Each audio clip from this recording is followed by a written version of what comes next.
Hi, good morning, students. I am Kshitija Doshi, and I hope that you all and your family are fine and safe in this pandemic conditions. Yesterday, we saw type of poetry. Actually, I am going to show just the slides what yesterday we saw. Yesterday, first we saw the types of poem or the types of poetry. There are so many types of poetries. So some of them actually we saw. आपण काल काय बघितलं तर काही types of poetries बघितले. Actually आपण the इंचके Prague बघणार आहोत, पण पहिल्यांदा आपण काही टाइप्स ऑफ पोएट्रीज बघितल्या. त्याच्यामध्ये होतं lyric, ode, sonnet, idyll, epic, ballad, satire, dramatic monologue, interior monologue, अशा टाइप्स ऑफ किंवा फॉर्म्स ऑफ पोएट्रीज आपण काल बघितल्या. आणि मग आपण काय बघितलं तर मग हे लिरिक म्हणजे काय असतं, ओड म्हणजे काय असतं, सॉनेट म्हणजे काय असतं, एडियल म्हणजे काय असतं, एपिक म्हणजे काय असतं, नंतर मग बॅलेड म्हणजे काय असतं, सटायर म्हणजे काय असतं, हे सगळेचे अर्थ आपण बघितले. नंतर आपण काय बघितलं तर ऍक्च्युली बॅलेड म्हणजे काय हे बघितलं. Why we saw a ballad? Because the poem which we are going to study is a ballad. Okay, so what we saw that what is a ballad actually we saw. आपण ballad हे काय आहे हे बघितलं. Actually ballad is a long narrative poem usually contains of 4 lines in each stanza. हे फक्त important सांगते आपण जे काल काही बघितलं ते. ओके, ही एक लॉंग नॅरेटिव्ह पोएम आहे जी शक्यतो स्टोरी सांगते आणि त्याच्या एका स्टॅन्झामध्ये 4 लाईन्स असतात. आणि ही एक खूप ancient form of literary forms आहे, एन्शियंट फॉर्म आहे पोएट्रीचा. आणि फेमस बॅलेड आहे the rime of the ancient mariner, हे एक फेमस बॅलेड आहे. नंतर मग आपण काय बघितलं तर आपण या पोएम मध्ये जे काही महत्वाचे एलिमेंट्स येत आहेत ते बघितले. द लाईट हाऊस हा एक एलिमेंट बघितला आपण. लाईट हाऊस म्हणजे काय तर हे पण बघितलं. नंतर आपण बघितलं की ना इंचकेप रॉक ऍक्च्युली कुठं लोकेटेड आहे, where it this Inchcape rock is located. We saw this also. This Inchcape rock is actually a reef located 18 kilometers from the east coast of Scotland actually. हे आपण बघितलं. We saw the parts of ship. This is for the knowledge actually. हे काही येत नाहीये but there are 2-3 parts of the ships which are mentioned in the poem. So we show all the parts of the ship. This is the ancient ship actually. This is not the ship which we see now. ही अगदी जुनी ship आहे जी 13व्या-14व्या शतकामध्ये अस्तित्वात असायची. आताची जी modern ship आहे ती शिप नाहीये. So we saw the parts of the ship and we also saw that what is the bedrock and what was the importance of this bedrock or what is the importance of the bell on this rock. म्हणजे आपण काय बघितलं ते बेडरॉकचं importance काय आहे, त्याला bedrock का म्हणायचे हे पण बघितलं. का त्याला बेडरॉक म्हणायचे तर ॲबट ऑफ ॲबरब्रोथॉकनी तिथं 14व्या शतकामध्ये एक बेल टाय केलेली होती. Why did he tie the bell? Because this rock actually or this reef was very dangerous. Reef हा जो रीफ होता तो खूपच डेंजरस होता. का डेंजरस होता? Because when the tides were there, when the storm was there, this rock was completely hid under the waves of the sea. हा rock काय व्हायचा तो कम्प्लिटली हिड व्हायचा सी वेव्सच्या खाली. आणि मग बरेचसे जे शिप्स आहेत तिथं त्यांचं येऊन शिप ब्रेक व्हायचा, म्हणजे शिप सुटायच्या, त्यांचं खूप नुकसान व्हायचं. So this abbot of Aberbrothok actually sailed 18 kilometres तो सेल केलं त्यांनी. And then he and his friends actually what they did, they installed a bell on this rock. हा ॲबट ऑफ ॲबरब्रोथॉक आपण बघितला. he installed a bell on this rock and then what would happen when the waves were there, when this rock was hit due to the waves. ह्या waves ज्यावेळेस ते rock हिड करायचा त्यावेळेस तो काय व्हायचं तर ही बेल वाजायची. And so the ships could understand that the rock is there and the accidents would be prohibited. ते ॲक्सिडेंट होत नव्हते आणि त्यामुळे ह्याचं खूप महत्व आहे. Now we also saw what is the moral actually of this story. आपण मॉरल बघितलं, ही पोएम बघितली आपण आईस ब्रेकर्स बघितल्या. नंतर हे सगळे आईस ब्रेकर्स आपण बघितलेले आहेत काल, तेच परत दाखवते. आपण हे सगळे आईस ब्रेकर्स काल सोडवलेले आहेत.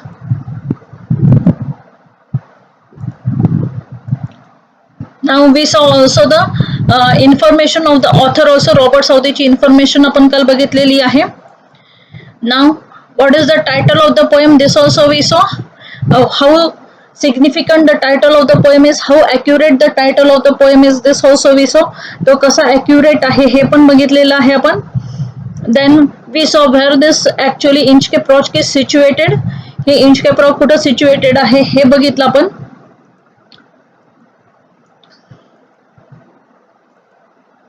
Then we saw the story of this ballad. ह्या पोएमची जी काही स्टोरी आहे ती आपण बघितली. And we saw the theme of the poem. Theme काय होती ह्या पोएमची? As you sow shall you reap. हे थीम आहे पोएमची. म्हणजे बॅलड काय असतं आपण काल बघितलं. Ballad is a long narrative poem which tells us a story with actually a moral or a theme. आपण काय थीम आहे ह्या पोएमची? As you sow shall you reap. म्हणजे काय? जसे करावे तसे भरावे आपण जे म्हणतो त्या ह्याच्यावरतीच ही पोएम आधारित आहे. आणि आपण अजून थीम्स बघा. टिट फॉर टॅट अशी पण थीम आहे या पोएमची. अजून थीम्स बघा. What would he know to do of the money he looted because he will not be alive to use the money he accumulated by wrong means. आता ही पण एक थीम आहे. आता ही थीम म्हणजे काय ते बघूयात आपण. हितपर्यंत आपण काल आलो होतो. ही थीम म्हणजे काय ते बघूयात आपण. की ना जर सपोज एखाद्याच्या लुटीचा पैसा आपण घेतलेला असेल आणि खूप पैसा साठवलेला असेल, पण जर मेल्यानंतर त्या पैशाचा काही उपयोग आहे का? तर that money is actually not at all useful to us. That we saw. आणि अजून एक थीम आहे. Doing wrong in life will never help in leading happy life. One might witness momentary happiness, but at the end of the day, he will not be satisfied because no one can find happiness by snatching away the happiness of others. Now, what is another theme? अजून काय theme आहे पोएमची? तर मग आपण वाईट करून कुणाचंही आपल्या जीवनामध्ये आनंद मिळवू शकत नाही. We can get momentary happiness म्हणजे थोड्या काळापुरता आपण हॅपीनेस मिळवू शकतो, but we will not be satisfied at the end of the day. लास्टला आपण सॅटिस्फॅक्शन मिळू शकत नाही आपल्याला. By because we have got the happiness by snatching the happiness of others. आपल्याला कसा हॅपीनेस मिळाला तर दुसऱ्यांचा हॅपीनेस स्नॅच करून तो मिळालेला आहे. So these are the themes of the poem. You should remember the themes of the poem. So this poem is a ballad. Why it is a ballad? You should know this because this poem actually consists of 17 stanzas, 4 lines each. He ballad काय आहे तर आपण मगापासून बघतोय की ना ballad म्हणजे काय आहे की तर long narrative poem which tells us a story with moral. तर आपण हे बघितलं की ना this is a story actually.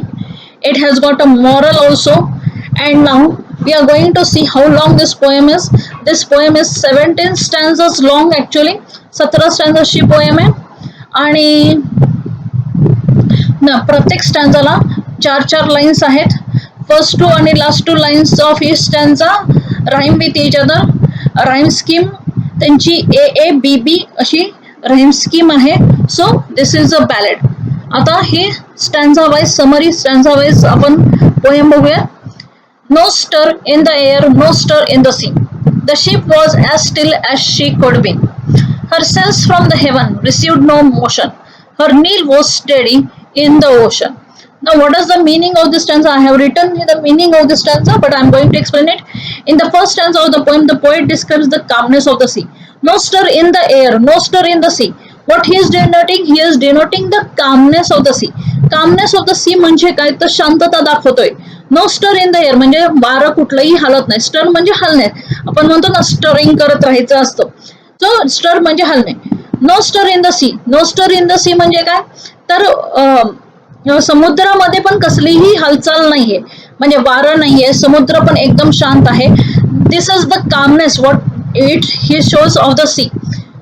The ship was as still as she could be. So what is the meaning of this line?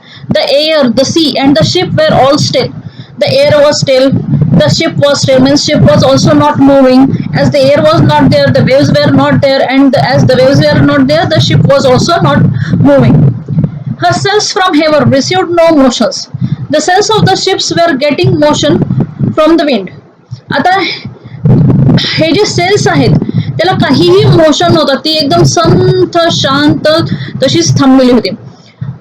It's keel was steady in the ocean.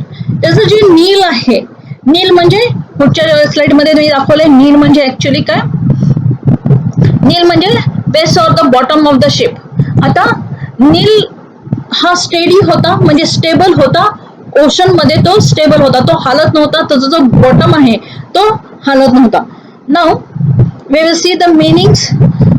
Stir means swirl, whirl, rotate, here moment. Okay, still, here not moving, steady, silent. मी तुम्हाला सांगितलं sails म्हणजे canvas use for mast. Sails म्हणजे मी तुम्हाला diagram मध्ये पण दाखवते पुढं. Sheet of fabric attach to a boat म्हणजे पूर्वी त्या शिपला एक फॅब्रिक अटॅच केलेलं असतं ज्याच्यामुळं ती जी शिप आहे ती पुढे जायची, त्याच्यामध्ये वारा जायचा आणि त्याच्यामुळे पुढे जायची. नील म्हणजे काय, bottom of the ship. Motion म्हणजे काय तर मोमेंट, आणि स्टडी म्हणजे काय तर स्टेबल. ओके, आता हे बघा मी इथं तुम्हाला दाखवलेलं आहे, हे म्हणजे सेल आहे. ऍक्च्युली हा कॅनव्हास आहे, म्हणजे हे कापड असायचं, कॅनव्हासचं कापड असायचं, आणि त्याच्यामुळे ही जी शिप आहे ती शिप ही चालायची. म्हणजे ह्याला वारं मिळालं म्हणजे तुमचा पतंग जसा उडतो, actually how the kite flies in the air, it is with the wind. वारा आलं तर तो काइट फ्लाय होतो. त्या काइटचं सेम हे प्रिन्सिपल इथं वापरलेलं आहे त्यांनी. काइटचं सेम प्रिन्सिपल काय आहे, वाऱ्याच्या तिकडं तो काइट जातो. In the same way this shape use to sail. Keel म्हणजे काय तर हा नील आहे, base of the ship. Okay, तर मग हे फर्स्ट स्टॅन्झाचं मीनिंग आहे. फर्स्ट स्टॅन्झा मध्ये काय सांगितलं त्यांनी, the ship was still, the air was still, there was no moment in the sea, and the Nile was also still and everything was still in the sea. म्हणजे तिथं काही motion नाहीये, सगळं calmness आहे, हे त्यांनी सांगितलेलं आहे. Without either sign or the sound of shock, the waves flowed over the Inchcape Rock. So little they rose, so little they fell, they did not move the Inchcape Bell. आता second stanza मध्ये काय सांगितलंय, त्यांनी सांगितलंय mild sea waves. In the second stanza they describe mild sea waves. Mild sea waves म्हणजे काय तर मग जे हळू संथ येणारे जे काही वेव्स आहेत, माइल्ड म्हणजे त्याच्यामध्ये काही फोर्स नाहीये असे जे वेव्स आहेत, ते वेव्स त्यांनी इथं डिस्क्राइब केलेले आहेत. Without either sign or sound of the shock म्हणजे काय, एकदम संथ गतीने ते चालतात. The waves were flowed over the Inchcape rock. So the waves were rising and falling in such a way that they did not make any sound or they did not make any sign. म्हणजे इतकं शांत गतीने ते waves चालू आहेत, त्याच्यामध्ये कुठलंही वारं नाहीये. And now these waves were gently flowing over the Inchcape Rock. हे वेव्स हळूच जायचे इंचकेप रॉक वरती आणि तिथनं ते परत पाठीमागे यायचे. So little they rose, so little they fell. आता त्यांचं मोमेंट कसं होतं तर मग एकदम हळूहळू म्हणजे थोडंच वरती जायचे परत खाली यायचे, थोडंच वरती जायचे परत खाली यायचे, अशी त्यांची मुवमेंट होती. They did not move the Inchcape bell. पण ते काय करत नव्हते, ती जी इंचकेप बेल आहे जी टाय केलेली होती ती अजिबात ते मूव्ह करत नव्हते, ते अजिबात ते हलवत नव्हते. Now we also going to see the next stanza. The abbot of Aberbrothok had placed that bell on the Inchcape Rock on a buoy. In the storm, it floated and swung over the waves, its warning run. आता हे जे third स्टॅन्झा आहे, हे third स्टॅन्झा कशाचं महत्व सांगतं, it is telling us about the bell. Okay, the third stanza is about the bell. It gives the description of the bell. Now what it is telling, the abbot of Aberbrothok had placed the bell on the Inchcape Rock. हा अबॅट of अबरब्रोथॉक म्हणजे जो monk आहे, अबॅट means monk, ज्याला आपण priest असं म्हणतो किंवा आपल्या मराठीमध्ये आपण त्याला पंडित असं म्हणू किंवा साधू असं म्हणू. नाव दिस अबॅट ऑफ अबरब्रोथॉक त्यांनी काय केलं होतं, त्यांनी ही जी इंचकेप बेल आहे ती रॉक वरती बांधलेली होती किंवा तिथं तिने ठेवलेली होती, प्लेस केलेली होती. On the boy in the storm it floated and swung. आता बॉय म्हणजे काय तर बॉय म्हणजे अशी वस्तू की ना आपण बघा पोहताना आपण काय करतो, म्हणजे ज्यावेळेस आपण पोहायला शिकतो तर मग बऱ्याच वेळा आपण फ्लोटर्स वापरतो किंवा टायर वापरतो, काय काय वापरतो, त्याला बॉय असं म्हटलेलं आहे. तुम्हाला पुढच्या पिक्चर मध्ये बॉय मध्ये काय हे दाखवते ना. व्हॉट हॅपन ऑन हे बॉयला हे टाय केलेली आहे. And now when the storm was there it floated, this bell floated actually. आता मग काय व्हायचं, ज्यावेळेस स्टॉर्म यायचा त्यावेळेस ती बेल फ्लोट व्हायची अँड स्वंग, म्हणजे ती इकडं तिकडं हालायची हाय टाइड्स म्हणून. And then over the waves its warning rang. आता मग काय व्हायचं, ज्यावेळेस वेव्स यायच्या, खूप मोठं स्टॉर्म यायचं, त्यावेळेस ह्या बेल वाजायची. And so there was a warning that the dangerous rock was there. This was warning for home, for the people who were swelling across the sea. अशा लोकांना वॉर्निंग होती की ना जे शिप मधनं प्रवास करायचे, अशा लोकांना ती वॉर्निंग होती.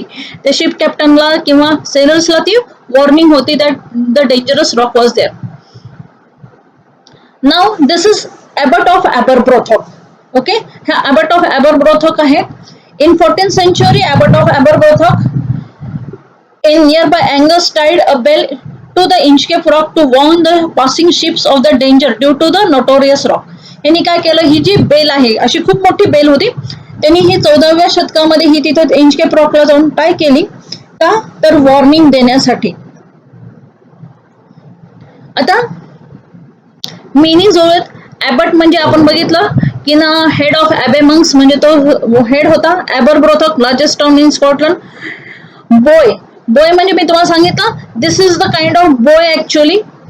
हिथं ह्याला आपण असं म्हणू की ना हे मॉडर्न बॉय तुम्हाला दाखवलेला आहे. It is a floating object on the sea. आता त्या काळामध्ये बॉय म्हणजे काय वापरलं त्यांनी, तर टायर वापरलेला आहे. आपण जो टायर वापरतो तसं त्यांनी टायर वापरलेला आहे. स्वंग म्हणजे swayed, waved. Ring rung, sounded, call for attention of the bell. Now see the first stanza. When the rock was hit by such a swell, the mariners heard the warning bell, and then they knew the perilous rock and blessed the abbot of Aberbrothok. Now, in this stanza, what the poet tells us? The poet tells us that how the bell saved the life of the mariners, or how the life of the how the bell saved the life of the sailors. तर ते bell काय करायचं हे त्यांनी सांगितलं. That when the rock was hit by surges swell. Surges swell म्हणजे काय, तर मग ज्यावेळेस खूप मोठं वादळ यायचं आणि त्यावेळेस हा जो रॉक आहे हा पूर्ण लाटांच्या खाली झाकून जायचा. Because of the high waves during the storm. म्हणजे ज्यावेळेस टाइड्स यायचे, आपण ज्याला म्हणतो हाय टाइड्स आणि लो टाइड्स ज्यावेळेस यायचे, the sea men actually could not see this rock as this rock was actually held by the waves. हे जे वेव्स होते त्या वेव्सनी तो जो रॉक आहे तो झाकून जायचा. But what happen, they could here the warning bell. पण तरीही हा रॉक जरी झाकला तरीही काय व्हायचं, तर ही जी वॉर्निंग बेल आहे ती वाजायची. कशामुळे वाजायची, तर त्या स्टॉर्ममुळे ती हालायची आणि ती वाजायची. Now they knew that there was a perilous rock. म्हणजे त्यांना लांबूनच कळायचं की ना ही तर रॉक आहे बरं का. हा जो पेरिलियस म्हणजे काय, तर डेंजरस रॉक. तो डेंजरस रॉक इथे आहे, जवळ आपण आहोत त्या डेंजरस रॉकच्या, हे त्यांना समजायचं. आणि मग ते काय करायचे, त्यांच्या शिपची जी डिरेक्शन आहे ती ते बदलून टाकायचे. And so they bless the abbot of Aberbrothok. So what they did this sailors actually, they blessed म्हणजे ते त्याला आशीर्वाद द्यायचे असं म्हणा, किंवा आपण म्हणू की ना त्यांनी खूप चांगलं काम आहे केलेलं आहे असं त्याला आशीर्वाद द्यायचे for his good job. So this abbot of Aberbrothok become actually very famous with the sailors. तो हा काय झाला, हा खूप फेमस झाला सेलरस बरोबर. Now we will see the meanings of the difficult words. Surges or sudden and great rise in the level of the sea. आपण मग अशी बघितलं. मॅरिनर म्हणजे काय, तर सेलर सीमेन. पेरिलियस म्हणजे काय, तर डेंजरस. ब्लेस्ड ओल्ड इंग्लिश मध्ये ब्लेस्ड म्हणून ब्लेस्ड असं वापरायचे. Now this is actually the meaning of the 4 stanzas. 4 स्टॅन्झर्सचं मिनिंग आहे. I am just going to read it. आपण ते बघितलेलं आहे. The atmosphere was calm and motionless. म्हणजे ॲटमॉस्फिअर कसं होतं तर शांत होतं, मोशनलेस होतं. There was lack of movement in air and in sea, means there was no movement. Lakh of movement means no movement in air and in sea, म्हणजे तिथं कशाचं मुवमेंट नव्हतं, एअरचं पण मुवमेंट नव्हतं आणि सीचं पण मुवमेंट नव्हतं. There was no force of for the sails from the sky, म्हणजे काय तर शिपसाठी कुठलाही फोर्स नव्हता. आपण बघितलं तर जे सेल आहे म्हणजे ते जे क्लॉथ आहे त्या क्लॉथसाठी कुठलाही फोर्स नव्हता. It made the ship and the base of the ship motionless in the ocean. त्यामुळे काय व्हायचं, वारच नव्हतं, त्यामुळे ती जी शिप आहे आणि त्याचा जो बेस आहे तो मोशनलेस होता, म्हणजे जवळजवळ ती शिप एकाच ठिकाणी समुद्रामध्ये थांबल्यासारखी होती. द सी वेव्स वर flowing without any jolt and had little rise and little fall over the Inchcape rock that they hardly moved the Inchcape bell. आता हे जे वेव्स होते ते किती छोटे होते, तर मग ते खूप छोटे होते, इतके छोटे होते की ना ते थोडंसंच इंचकेप रॉक वरती जायचे आणि पाठीमागे यायचे, पण ते इंचकेप बेल अजिबात मूव्ह करायचे नाही. Now Abbot of Aberbrothock had installed the bell on a floater at the Inchcape rock in such a way that it floated and swelled on the waves during the storms and warned mariners. आता काय केलं होतं ॲबट of ॲबरब्रोथॉकनी, he G bell आहे ही फ्लोटरला लावून, आपण जे मगाशी बघितलं ते फ्लोटरला लावून ती टाय केली होती इंचकेप बेलच्या इथे, की ना अशा पद्धतीने टाय केली होती की ना ज्यावेळेस स्टॉर्म्स यायचे, खूप मोठे मोठे वेव्स यायचे, त्यावेळेस ती बेल हलणार आहे आणि ती आवाज करणार आहे, त्यामुळं तो जे मॅरिनर्सचा जीव आहे तो वाचणार आहे. The mariners admired the abbot of Aberbrothok because in high waves they could not know the hazardous rock by warning sound of the bell which saved their lives. आता मॅरिनर्स काय करायचे, ॲडमायर करायचे ॲबट ऑफ ॲबरब्रोथॉकला. काय admire करायचे, कारण का हाय वेव्सच्या वेळेस त्यांना कळायचं की ना तो डेंजरस रॉक आहे. कशामुळे करायचं तर वॉर्निंग बेलमुळे कळायचं. Okay, now see the next paragraph. The sun in heaven was shining gay. All the things were joyful that on that day. The seabirds screamed as they wheeled around. There was joy in their sound. Now, the fifth stanza is actually telling us the cheerful atmosphere, the happiness in the atmosphere. तो काय सांगतोय की ना happiness सांगतोय atmosphere मधलं. How was the saying, the sun was in heaven was shining gay. Sun कसा आहे, सन मस्तपैकी शाईन करतोय, ढगाळ वातावरण अजिबात नाहीये, क्लाउड्स अजिबात नाहीये. गे म्हणजे काय तर हॅपीनेस मध्ये तो शाईन करतोय. All things were joyful on that day. Now what he is telling that everything was joyful. आपण असं म्हणतो की नाही वादळापूर्वीची जी शांतता आहे, it was a cheerful atmosphere. म्हणजे आपल्याकडे पण बघा की ना पाऊस पडणार असेल तर काय होतं तर अगोदर एकदम छानपैकी ऊन पडतं ना, एकदम ढगाळ येतं आणि पाऊस पडतं. In the same way it was there, it was actually calmness before the disaster. आणि मग हे जे हा जो डे होता तो कसा होता, एकदम जॉयफुल डे होता. देर वेर नो वेव्स पण नव्हते actually. There was no air, no storm was there, everything was very silent. The seabirds screamed as they wheeled around. आता हे जे seabirds आहेत ते seabirds काय करायचे, आवाज करत ते व्हील करत होते. व्हील करत म्हणजे सर्कल मध्ये ते वरती फिरत होते. Why they were roaming actually in the circle? Because they were catching the fish from the sea. ते काय करत होते तर फिश पकडत होते. तुम्हाला माहिती की किंगफिशर किंवा सीगल्स असतात ते फिश पकडतात समुद्रामध्ये, तर मग तसं ते पकडत होते. And so they were also very happy. There was joyous in their sound. And what was there, there was joy in their sound. Why there was joy in their sound, because they could get the fish. म्हणजे storm असताना काय होतं, this birds actually cannot get their food. Storm असताना काय होतं, हे जे पक्षी आहेत त्यांना एकच ठिकाणी राहावं लागतं, त्यांना काही त्यांचं अन्न मिळत नाही. But now there was nothing. The sun was shining very bright. There was no air.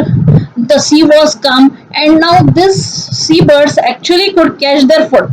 They catch करू शकत होते food, and so there was happiness in their sound. Now see the meanings. Gay means happy, as I told you. Wheels around means whirling over the sea. Soaring म्हणजे ते गोल फिरत होते. Joyous, screaming in joy, delight. Okay. the boy of Inchcape Bell was seen, a darker speck on the ocean green. Sir Raffle the rower walked his deck, and he fixed his eye on the darker speck. In a sixth stanza, who is introduced now? Sir Raffle is introduced for the first time. Now, this boy of the Inchcape Bell was seen. आता ही जी ship आहे, ह्या ship पासून ती जे boy होतो, boy म्हणजे आपण बघितलं तो जो फ्लोटिंग ऑब्जेक्ट आहे, तो इंचकेप बेलच्या इथला तो फ्लोटिंग ऑब्जेक्ट तो त्या शिप मधनं तो दिसत होता. The darker speck on the ocean green.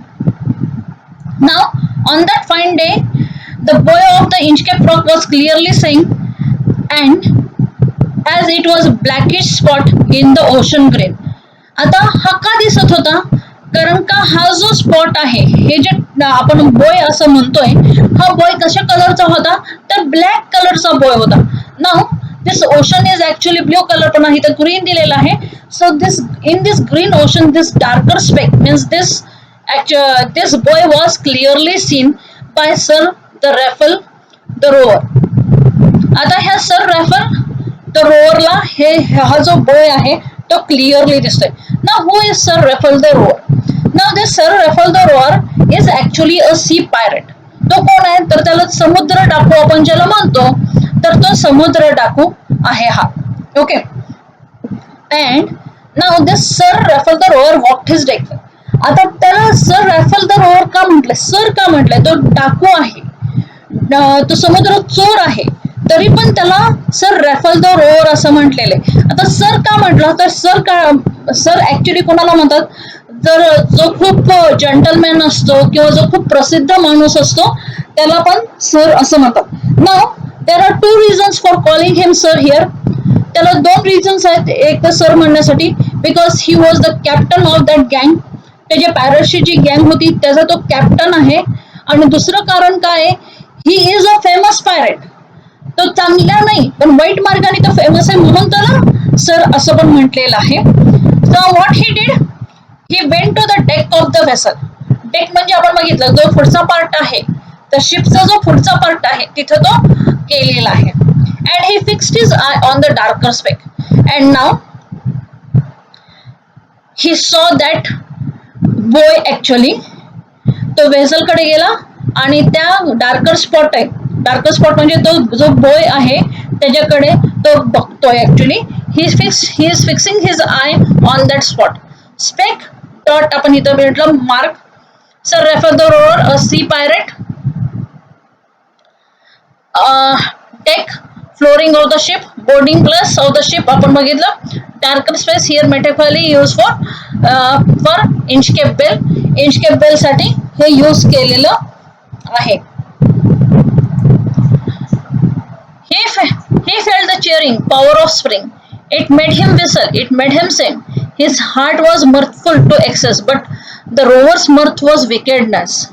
Now, there here in this stanza, he is giving the feelings, the emotions, and the thoughts of Sir Raffle the rower. इथं काय करतात ते? सर रॅफल द रोअरचा त्याचा जो आनंद आहे, त्याचे जे emotions आहेत ते सांगतात. How was he feeling? He was feeling very cheering. He was very happy. He was very delighted as there was good atmosphere. आता स्प्रिंग आहे म्हणजे वसंत ऋतू आहे. Power of spring means in that spring all the people feel happiness in that way. He was also feeling the happiness. He was also feeling delighted in the spring. It made him whistle. It made him sing. Now he was so happy that he was whistling the sounds. आपण जसं आनंद वाटला की तर मग विसर करतो, गाणं गातो, तसं तो पण करतोय. His heart was mirthful to excess. Actually he was overjoyed. He was very very happy. But the rover's mirth was wickedness. पण त्याचा जो mirth आहे, त्याचा जो happiness आहे, तो कशामुळे आहे? तो कशामुळे आहे तर wickedness आहे. There was something sinful thought, very wicked thought in his mind. त्याच्या मनामध्ये कसला थॉट आहे तर विकेड थॉट आहे, चांगला थॉट नाहीये. But there was happiness of that wicked thought also in this mind. Means he was going to achieve something which is very bad. So he was very happy म्हणजे त्याला काहीतरी असं मिळणार होतं की ना जे खूप ऍक्च्युली वाईट आहे, तो काहीतरी असं खूप वाईट अचीव करणार होता, पण ते अचिव्हमेंट करण्यासाठी सुद्धा त्याला आनंद वाटतोय, कारण का ते त्याचं जे विकेट गोल आहे तो त्याचा अचीव होणार आहे. Now see the meaning of the difficult word. Spring, the name of one of the seasons. Cheering, encouraging, motivating, soothing, delighted म्हणजे काय आनंदी. मर्थफुल म्हणजे काय जॉयफुल. विकेडनेस म्हणजे वाईट. Badness immoral. Now see the 8th stanza. Here's why I was on the Inchcape float. Quoth he, my men put out the boat and drove me to the Inchcape rock, and I shall plague the abbot of Aberbrothock. Now he is telling his thought here. Actually, in the 8th stanza, what he is doing, he is telling his wicked thought to his men. तो ते काय करतो इथं, त्याची जी लोक आहेत, ते जे सगळे पायरेट्स आहेत, त्याची जी गँग आहे, त्या गँगला तो काय करतोय, त्याचा जो विकेट थॉट आहे, तो विकेट थॉट तो सांगतोय. Now he put his eye on the Inchcape float, म्हणजे त्यांनी त्याचे आयस त्या इंचकेप फ्लोट वरती पुट केलेले आहेत. आणि तो काय म्हणतोय बघा, माय मेन पुट आउट द बोट. तो काय सांगतोय की ना ती जी छोटी बोट आहे, म्हणजे प्रत्येक मोठ्या बोटीच्या शिपच्या इथं जवळ छोटे बोट असतात, तर तो सांगतोय की ना ती जी छोटी बोट आहे ती बाहेर काढा. कोथ हे means said he. Actually quoth हे ओल्ड इंग्लिश आहे. What he said to his men, put out the boat and row me to the Inchcape rock. आणि तो असं म्हणतोय त्यांना की ना मला कुठं न्या, तर इंचकेप रॉकला न्या. And what he will do, I will plague the abbot of Aberbrothock. Now, what he is saying, that he is going to destroy the good work of abbot of Aberbrothock. तो इथं काय म्हणतोय की ना तो जो ते जे चांगलं काम केलेलं आहे, ज्याच्यामुळे हा abbot of Aberbrothock फेमस झालेला आहे, तर ते जे चांगलं काम केलेलं आहे तो ते डिस्ट्रॉय करणार आहे. Now see the meaning of the difficult word. Inchcape floats means the boy. Quoth means said, what we saw. Row म्हणजे sell to. Place म्हणजे torture, kill, destroy. ओके. आता ह्या जे 4 स्टॅन्झर्स आहेत त्याचं मीनिंग बघूयात. आपण आता बघितलं ते. The sun was shining happily in the sky. All the creatures on the earth were very happy on that day. म्हणजे सन हा हॅपीली शाईन करत होता स्काय मध्ये. सगळे बर्ड्स वगैरे सगळे खूप हॅपी होते. Sea birds seems to be very joyful by chirping and encircling in the sky. Sea birds पण खूप हॅपी होते. In the wide spread green ocean the floater of the Inchcape bell was looking like a dark spot. आता wide green ocean मध्ये हा जो floater आहे तो कसा दिसायचा, आपण बघितलं तर डार्क स्पॉट सारखा दिसत होता. When Sir Ralph the rover boarded on the ship, he gazed at the dark floater. तो काय करतो, हा जो रोवर आहे हा त्या डार्क फ्लोटेड करतो बघतो. He is feeling encouraging by the spring, which made him whistle and sing. त्याला whistling होत होतं, sing होत होतं. And now his heart was also full of joy. His heart was also full of joy, but there was wickedness in his joy. त्याच्या मनामध्ये काय आहे, तर विकेडनेस आहे. आनंद आहे त्याच्या मनामध्ये, पण आनंदा बरोबर काय आहे, तर विकेडनेस आहे. And when he saw the Inchcape floater, what he did, he ordered his men to leave the boat and escort him to the Inchcape rock, where he wished to trouble abbot of Aberbrothock. तो काय सांगतो इथं की ना मला त्या Inchcape रॉकच्या इथं न्या, आणि आता तो काय करणार आहे, ते abbot of Aberbrothockने जे काही काम केलेलं आहे ते काम तो डिस्ट्रॉय करणार आहे. I think you understood up to this. इथपर्यंत समजलं. मी थोडंसं रिपीट करते काय बघितलं. तर मग पहिल्यांदा असं बघितलं की there was calmness in the sea, there was calmness in the ocean, there was calmness in the ocean. The ship was not moving at all. The atmosphere was very joyful. Everything was very joyful. The sun was shining very bright. Sun पण shine करतोय bright. And now this Sir Ralph the rover actually had wicked thoughts in his mind. What wicked thoughts he had got in his mind was that he wanted to destroy the good work done by abbot of Aberbrothock. ते जे चांगलं work केलेलं आहे ॲबॉट of ॲबरब्रोथकने ते त्याला destroy करायचं. Which work this abbot of Aberbrothok did, त्यांनी काय वर्क केलेलं आहे हे पण आपण बघितलं. He had tied a belt to the Inchcape rock. Inchcape रॉकची माहिती पण आपण बघितली आहे. तर मग हा जे इंचकेप रॉकला त्यांनी बेल्ट टाय केली. By so that the sailors could hear the warning that the rock is here during the storm. इथपर्यंत आपण बघितलेलं आहे. So you are going to solve a 10 marks test like yesterday on these 8 stanzas only. या 8 stanzas वरतीच एक taste form केलेली आहे, ती तुम्ही सॉल्व करायची आहे आणि लगेचच्या लगेच सबमिट करायची. And another the remaining part of the poem we are going to see tomorrow. हे जे पाठीमागचा पार्ट आहे आणि रिमेनिंग पार्ट आहे पोएमचा, हा आपण उद्याच्याला बघणार आहोत. Thank you very much. Have a very nice day. Thank you.